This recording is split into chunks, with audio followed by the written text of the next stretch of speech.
ಇನ್ನು ರಾಜ್ಯದಲ್ಲಿ ದೇವಸ್ಥಾನಗಳ ತೆರವು ವಿಚಾರವಾಗಿ ಮಾತನಾಡಿದ ರಾಜ್ಯ ತುಳು ಅಕಾಡೆಮಿ ಅಧ್ಯಕ್ಷ ದಯಾನಂದ್ ಕತ್ತಲ್ಸಾರ್ ಸರ್ಕಾರ ಈ ಬಗ್ಗೆ ಮತ್ತೆ ವಿಮರ್ಶೆ ಮಾಡಬೇಕಿದೆ ಎಂದು ಮನವಿ ಮಾಡಿಕೊಂಡಿದ್ದಾರೆ. ಶತಮಾನಗಳ ಹಿಂದೆ ಆರಾಧಿಸಲ್ಪಟ್ಟ ದೇವಸ್ಥಾನಗಳನ್ನು ತೆರವುಗೊಳಿಸುವುದು ಸರಿಯಲ್ಲ.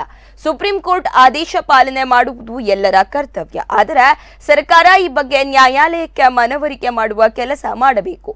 ಭಾವನೆಗಳಿಗೆ ಧಕ್ಕೆ ತರುವ ಕೆಲಸ ಮಾಡಬಾರದು ಎಂದು ಹೇಳಿದ್ದಾರೆ. ಕೆಡವುವುದನ್ನು ಕಾಣುವಾಗ ಬಹಳ ನೋವಾಗ್ತದೆ. ಹೃದಯವನ್ನ ಸೂಜಿಯಿಂದ ಚುಚ್ಚಿದಂಥ ಅನುಭವ ಆಗ್ತದೆ, ಕರುಳನ್ನು ಬರ್ಚಿಯಿಂದ ತಿವಿದಂಥ ಅನುಭವ ಆಗ್ತದೆ. ಯಾಕಂತ ಹೇಳಿದರೆ ಇವತ್ತು ನಾವು ಅರ್ಥ ಮಾಡಿಕೊಳ್ಬೇಕು, ಸುಪ್ರೀಂ ಕೋರ್ಟ್ನ ಒಂದು ಆದೇಶವನ್ನು ಯಾವತ್ತೂ ನಾವು ಗೌರವಿಸಬೇಕು.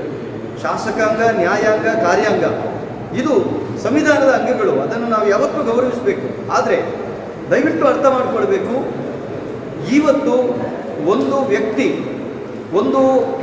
ಒಂದು ಪ್ರದೇಶದಲ್ಲಿ ಆತ ನಿವಾಸವನ್ನು ಮಾಡಿಕೊಂಡಿದ್ದರೆ ಒಂದು 5 ವರ್ಷವೋ 10 ವರ್ಷವೋ 20 ವರ್ಷವೋ 30 ವರ್ಷವ ನಂತರ ಆತನಿಗೆ ಆ ಭೂಮಿಯನ್ನು ಸ್ವಂತ ಮಾಡುವಂಥ ಕ್ರಮ ಇದೆ, ಒಂದು ಅಧಿಕಾರ ಇದೆ.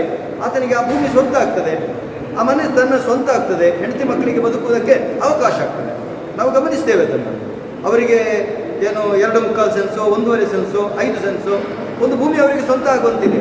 ಹಾಗಾದರೆ ಶತಶತಮಾನ ಕಾಲದ ಹಿಂದಿನಿಂದ ಅನುಷ್ಠಾನಕ್ಕೆ ಬಂದಿರುವಂತಹ ಆರಾಧನೆ ನಡೀತಾ ಇರುವಂತಹ ದೇವದೈವಸ್ಥಾನಗಳನ್ನು ಇವತ್ತು ತೆಗೆಯುವುದಂದರೆ ಅರ್ಥ ಏನು? ಯಾಕೆ ಅದಕ್ಕೆ ಒಂದು ಬೇರೆ ಕಾನೂನನ್ನು ಯಾಕೆ ನಿರ್ಮಿಸಲಿಕ್ಕಾಗೋದಿಲ್ಲ? ಅದನ್ನು ಅವರು ಆ ಒಂದು ಆಡಳಿತ ಮಂಡಳಿಗೆ ಸ್ವತಂತ್ರವಾಗಿ ಭೂಮಿಯನ್ನು ಕೊಟ್ಟು ಆ ಗುಡಿಗೋಪುರವನ್ನು ಅದನ್ನು ಉಳಿಸುವಂಥ ವ್ಯವಸ್ಥೆಯನ್ನು ಯಾಕೆ ಮಾಡಲಿಕ್ಕೆ ಆಗುವುದಿಲ್ಲ?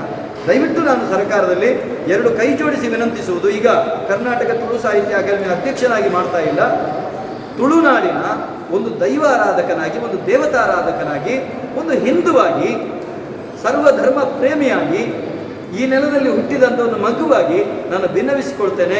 ಸುಪ್ರೀಂ ಕೋರ್ಟನ್ನು, ಅದೇ ರೀತಿ ಸರ್ಕಾರವನ್ನು ನಾನು ಖಂಡಿತ ಸಂವಿಧಾನವನ್ನು ಗೌರವಿಸಿದ ಸರ್ಕಾರವನ್ನು ಗೌರವಿಸಿದ ಭಿನ್ನವಿಸಿಕೊಳ್ತೇನೆ.